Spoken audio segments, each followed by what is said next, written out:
Alright, this video is going to be super raw. I mean, I'm sweaty because I just got done doing yard work. I'm wearing a salmon-colored t-shirt. I'm sitting in my recliner.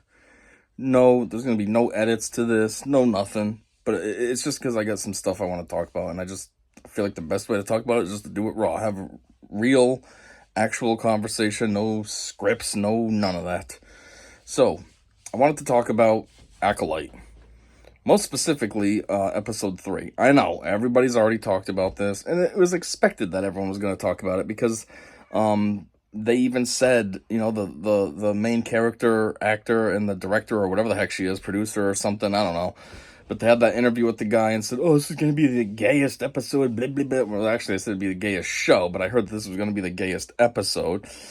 And I even heard some floatings around that, oh, this is going to be a very controversial episode. It's either going to, you know, it's going to probably, what did they say? Something like it's going to possibly make us lose a lot of viewers and what have you. And, yeah, after seeing it, it was a total load of horse manure.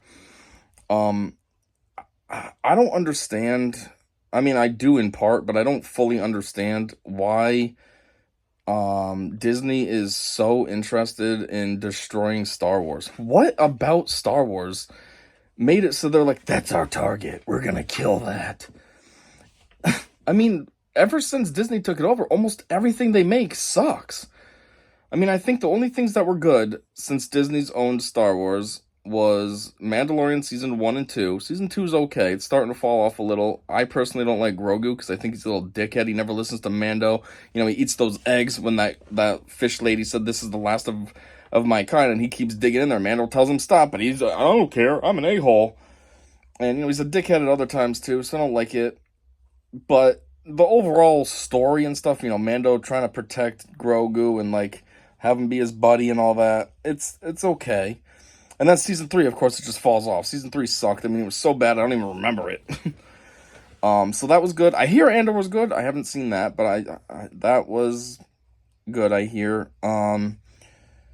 And Rogue One was pretty good. Actually, Rogue One was really good. And, yeah, and Force Awakens was decent. I know a lot of people hate on it because it's part of the trilogy, but for real, Force Awakens isn't bad. After that, yeah, they suck. I mean, Last Jedi is completely terrible. We don't need to go over that. And Rise of Skywalker it's okay, but it does a lot of backtracking from what Rian Johnson did when he destroyed it with Last Jedi. So it's kind of like just a retcon movie, so that makes it suck. And then, of course, the whole Palpatine nonsense. I mean, Rey nonsense. I'm Rey Palpatine. I'm just kidding. I want to be Skywalker. Like, you can't just choose your name, broad. And then obviously the whole trajectory too with Rey, and we all know why those movies suck. It's just the first one I liked. It was okay. I mean, yeah, I didn't like the whole situation with Rey knowing how to use the Force out of nowhere and convincing those stormtroopers to drop their weapons and stuff, but still, it wasn't bad. It got me back into Star Wars. I was a big Star Wars fan. It kind of fell off because around that, you know, between episode 3 and when I saw that movie, it was 10 years. Episode 3 was 2005 and Force Awakens was 2015. And during that stretch of 10 years, you know, I graduated high school. I graduated college twice. I started my career in engineering. I had my daughter. There's a whole bunch of other stuff going on, so I wasn't really following Star Wars anymore. And then when we saw that movie, it got me right back into it because it was pretty good. But anyways, yeah, and what else did they do that was good? I personally didn't mind Boba Fett, but it's not great. It could have been way better, obviously. Same as Obi-Wan. I mean, there's sparks of it being decent, but it's not even a show about Obi-Wan. It's about Reva, which, again, goes to their stupid, what do you want to call it? Not DEI, but, you know, women empowerment. Oh, let's make Reva strong. We're going to make a movie, we're going to make a show about this random character. We're going to just put it under the guise of Obi-Wan. I mean, fundamentally, the story that Obi-Wan brought was stupid. It makes more plot holes now because, like, why don't they know each other in episode 4, basically? And I don't know. Stupid. You know, from what we knew all along was that Obi-Wan was just hanging out in Tatooine, keeping watch of Luke, and then all of a sudden we see he goes on some stupid, pointless adventure to go rescue Leia, and then somehow Leia and him don't really remember each other, I guess, in what, 8 years?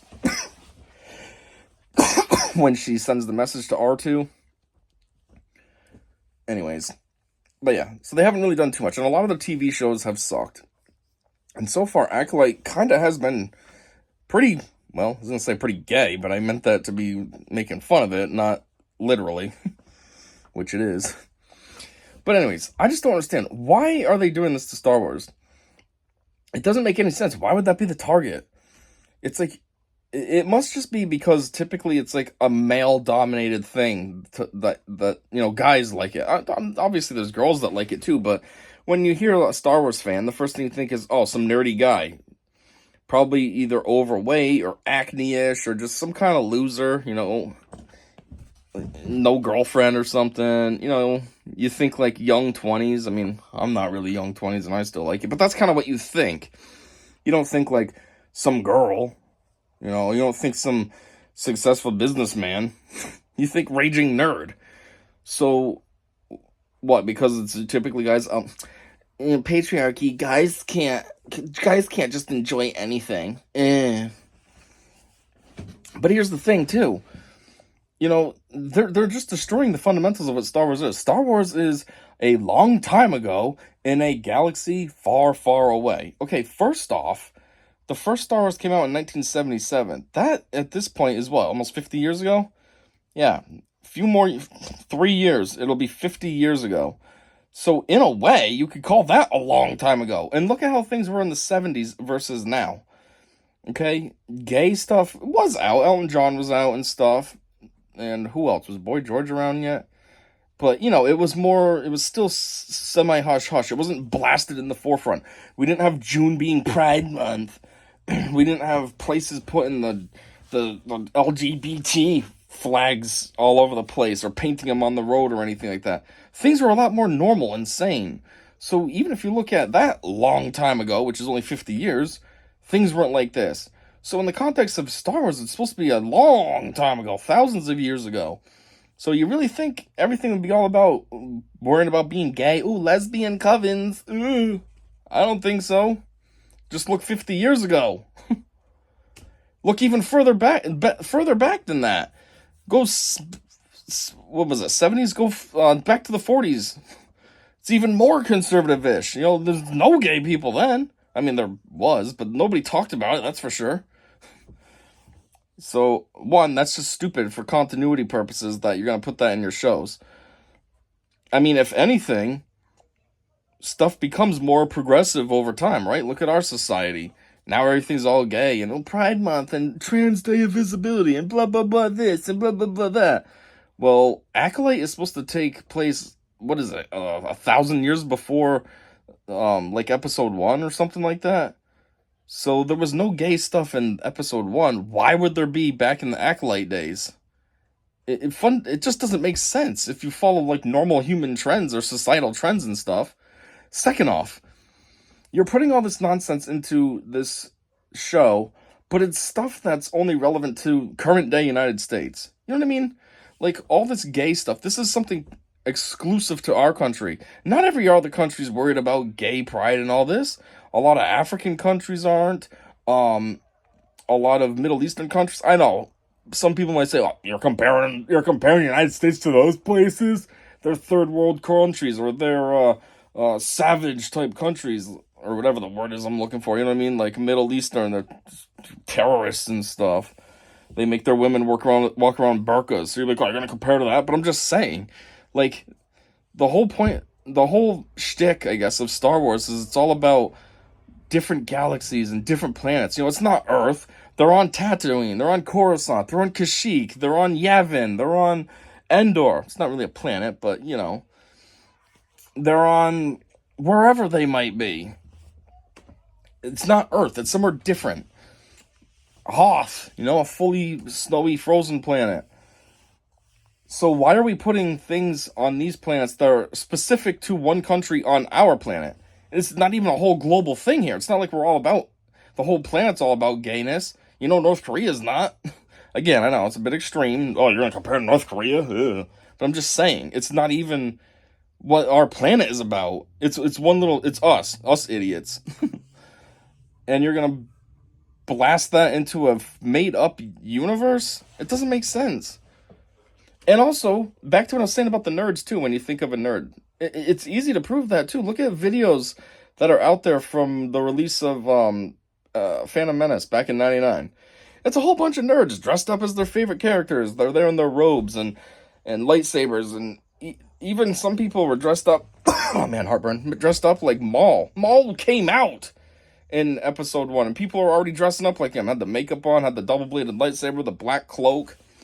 Yeah, it's just nerds that are into this stuff. Well, why ruin it and inject your gay ideologies and all that? It's so stupid. It makes no sense. I don't know what they're thinking going after this. The problem is, too, is I bet you this show is doing fantastic. You know, their metrics, yeah, you might see all these hate review videos, and even like Forbes magazine gave it a hate review. They said it's the worst episode of Star Wars ever. And so, yeah, they're getting all these hate reviews, and Rotten Tomatoes, last I knew, was at 23% on the, not critics, but audience score. And then the critics, they were still at like 83 or some nonsense, which is dropping, though, because when it first came out, of course, it was like 90-something. But as more critics have come in, now it's started to drop. But still, all these people hate watching it. It makes it look good. Like, oh, we had, you know, 1 million viewers of our last episode. People love it. Even though you don't, but that's not what matters. So kind of like what Quartering said. He said, you know, you need to not watch it right away. Either A, have like watch parties, hate watch parties. Go meet up with friends. Have a bunch of people come over and you all watch it. So maybe there's 10 of you hanging out watching it, but for Disney's metrics, it's only one. One TV viewed it. Not so they're losing out on those other 9 views, essentially. Or do watch parties on YouTube or whatever, so thousands of people can come and watch it with you, and Disney gets 1 view. Or wait a couple weeks. He says don't watch it on release day. Wait a couple weeks. You know, watch it after the show's even over. Watch episode 1 after episode 8 has finished. Just wait forever to watch it. That way then, when it's live and it matters to them, there's no views. Another thing he said that's kind of a cool idea was he said, watch the original trilogy and the prequel trilogy movies, the ones that people actually like. So instead, say when, like, up next will be episode 4, obviously. So when episode 4 comes out, he says, don't watch that, watch one of those movies. So their analytics will show nobody's watching Acolyte, and instead they're watching the old stuff that we actually do like. The stuff that was true to George and what we got into. So, but that's not going to happen. People are still going to hate watch it, or the few idiots that actually do like it are going to happy watch it. And Disney's still going to get those good metrics and think, oh yeah, everyone loves the show. DEI is great. I mean, you know that they know that everyone hates DEI. It just doesn't make sense why they keep doing it, though. So anyways, though, yeah, I have no idea why they're trying to destroy this. It's like the whole point of business is money, too. You know, the whole point of business is to make money. And I just don't understand why they would be actively destroying like a popular franchise that they own, a popular IP that they own. They could be making tons of money off of this if they would do it right. Instead, they're just destroying it. So it's like you're just flushing money down the drain, essentially, by doing this. It makes no sense. I don't know what the idea is behind this. I mean, I know it's all Kathleen Kennedy, and she's an idiot. So, but why? Why are you so dumb? Why is Bob Iger allowing this to keep going on? Why is he like, oh yeah, Kathleen's doing great? No, she's not, idiot. But anyways, let's talk about the actual episode and why it sucked. So first off, I guess we already know this. It's not from episode 3. We know this from the other episodes, but twins again, you know, real creative, because Luke and Leia aren't twins. Only difference is this time they got real twins. Oh, it's not just 2 people that are pretending to be twins. But here we go again with the stupid twins nonsense. But in episode 3 specifically, 1, of course, you gotta have that lesbian planet. Lesbian witches. You know, and right away, they get close, and she rubs her face, and I was like, they better not kiss. I'm not interested in seeing that dumb nonsense at all. And luckily they didn't. The other one ended up wandering off like in a cranky hissy fit. But it was like, seriously, why does this need to be in the show? It doesn't. You can have a planet of women that aren't lesbian. Look at Wonder Woman. They're not lesbians. At least I don't take it as they are. It's just a planet of women. That's all they are. You know, the Themyscirians, the Amazonians, whatever. Why did these ones have to be lesbian? And then they go and basically change what the Force is. You know, can't keep it called the Force. Now it's Thread. The Thread. Force is way cooler sounding anyways. Screw you and your dumb thread nonsense. But why did they have to change that? Because, men made up Force, and men were the masters of it. We can't keep that. We gotta come up with our own thing. Okay, well, at the end of the day, you're still using the same idea. So, cool. You changed what it's called, but it's the same thing. You're an idiot. Then what else did they do? They go and basically negate, like, everything about Anakin. Anakin was special because he was essentially born of the Force. Yeah, he has a real mom, but no dad, because the Force kind of created him. Which, as a side note, why did it choose Shmi? I always wondered that. Well, not always, but I've been thinking about it recently. Like, why did Shmi get chosen to get impregnated by the Force? Was she pure or something? I don't know. But anyways, yeah, and the whole point of Anakin was, you know, he'd grow up and bring balance to the Force. And yeah, it took a while. How old was he when he died? Like 50-ish? And he did a lot of things during his time. A lot of good things for the Jedi, a lot of heinous things for the Sith. But eventually it got there. That balance was achieved. And that was the whole point. And now all of a sudden it's like, oh, these lesbian witches can just create life on their own. You know, one of them gets with another one, they do some magic spell nonsense, and boom, the other one's got a baby in her. Or twins. Oh yeah, look at that. We're even better than what the Force can do. Threads is better than what the Force can do. It made twins. The Force only made one. It made Anakin. We can make twins. Cool. Then what else? Oh yeah, of course they try to make the Jedi. This is almost backwards because the witch coven, the lesbian witch coven, almost gave off dark side energy. That's what it felt like the whole time. It felt very dark sidey. I mean, their weird moonlight conversion thing that they do with the girls to like induct them into witches. It was very satanic ritually, which in real life Satan would be dark side. Like, it was weird. But it's almost like, in the context of what this show is trying to say, it's almost like they're supposed to be the good ones and the Jedi are the bad guys. And it's like, what? You know, they try to depict it like the Jedi are terrible. They come to this coven and they just want to steal the kids and try to convert them into Jedi. And, Jedi are bad. We can't have that happen. And it's like, well, why are Jedi bad? Because you say so? Of course they're going to seem bad because you're the bad guys and whatever's opposite of you is bad to you, you know? So Sith would see Jedi as bad and need to be eradicated. Well, you're the demonic lesbian witches, so of course Jedi are bad to you. And then the other thing too is one of those girls, how she wanted to be a Jedi. You know, it was almost like she was sensing, something's not right here. This is weird. I don't want to be a part of this. And that's why she wanted to break away. It's not like she was trying to go to a dark side. I want to be a Sith. She says, I want to be a Jedi. And like all the witches see that as like a bad thing. No, you don't. You don't want to be a witch. I mean a Jedi. You want to be a witch. But at the same time, it was almost like that was supposed to be a good thing. And it was just very weird and backwards and confusing.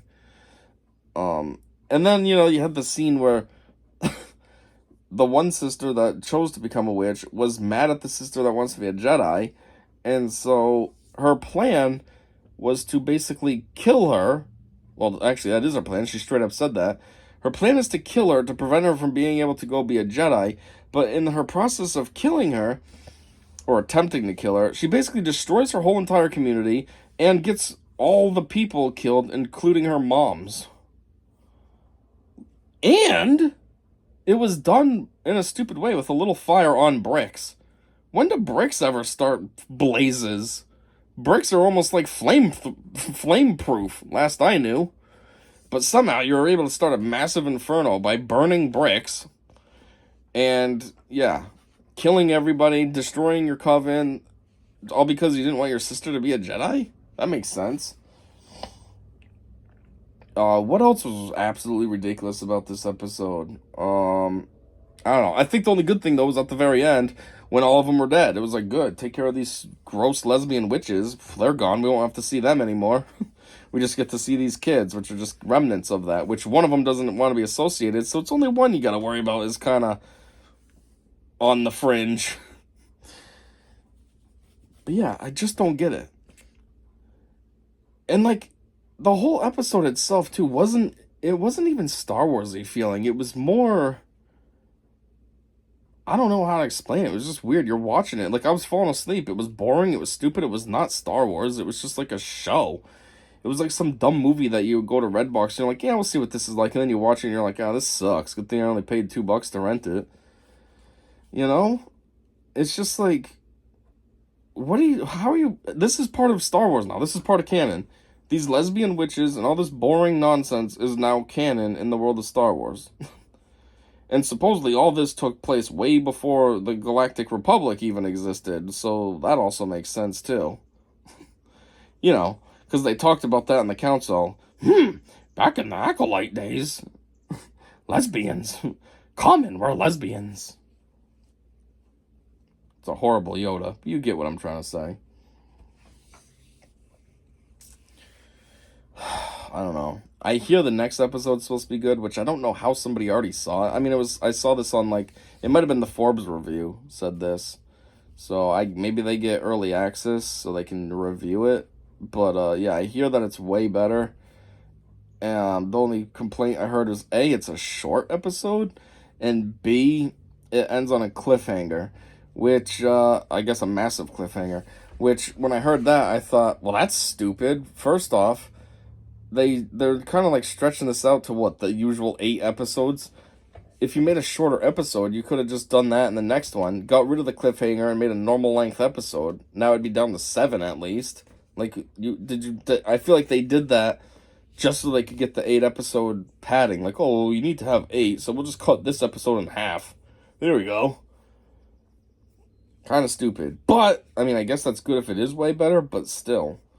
After this crap, they still ruined it by making this part of it now. This is part of the Star Wars canon. Some United States 2024 nonsense. You know, it's supposed to be part of a galaxy long ago, but sure. 2024, that's long ago. That's the other thing, too. They introduced new Jedi, like the Wookiee one, which is kind of cool. But then all they're doing is just ruining the show. They're ruining the potential of that Wookiee, just like they did with Finn. Finn was a stormtrooper, and he defected. He didn't feel right with what he was doing, and he was able to wield a lightsaber even. It was like, whoa, maybe that's what The Force Awakens was. It wasn't Rey, it's him. And that would have been cool. A stormtrooper turned Jedi? Nope. Just throw that away. Now he's just a resistance guy and kind of almost semi-bumbling, you know? And just like this, they ruined that with this cool Wookiee. I mean, who knows? It's not like he's dead, so maybe he will have a chance to do some cool stuff in the next episode or something, but it's just like, why make new characters if you're just going to vilify them? Like that one guy that in the second episode, you know, he's got this force field and he's meditating and all this. Must be a pretty advanced Jedi, but oh, she's able to convince him to basically kill himself. Here's this liquid, drink it. Okay, I'm sorry for everything. What? I don't know. This show's pretty dumb. I think the whole reason why all of us do watch it is just because we like Star Wars and we keep hoping. But it's like, what do we keep hoping for? We know it's going to suck. I knew Acolyte was going to suck before even episode 1 was released. And sure enough, it sucked. In episode 2, this last episode was real crap. It's just crap for so many reasons. The DEI and just the storyline too. It's just terrible. It makes it almost is like a completely different show that they just put in between Acolyte. You had Acolyte start, and it's like, okay, episode 1 and 2, this is Acolyte. Oh, we're going to put this crap in here. It's like a commercial break. And then maybe 4 and 5 will be back to Acolyte. I don't know. Anyways, episode 3, totally crap. Acolyte really sucks now because of that, too. And it sucks that that's part of canon now. And it makes no sense in the grand scheme of things. And, yeah. So stupid. F you and your dumb DEI. F you, Kathleen Kennedy. F you, the stupid director lady. F you, the stupid main actress girl, too, doing her dumb dance when they're talking about gay show, and she's doing that really stupid dance. Just like the other girl who was saying, weird, weird, and then she lost her job. Like, yeah, F you, stupid. There you go. Oh, that's weird, too, that you don't have a job. Anyways, that's all I got. I'm just rambling now. I'm trying to think of more stuff to say, but I don't have anything. So, thanks for checking this out. Like I said, super raw, basic video, but I just wanted to talk about this real quick. I wasn't worried about trying to green screen or anything. And yeah, until next time, see ya.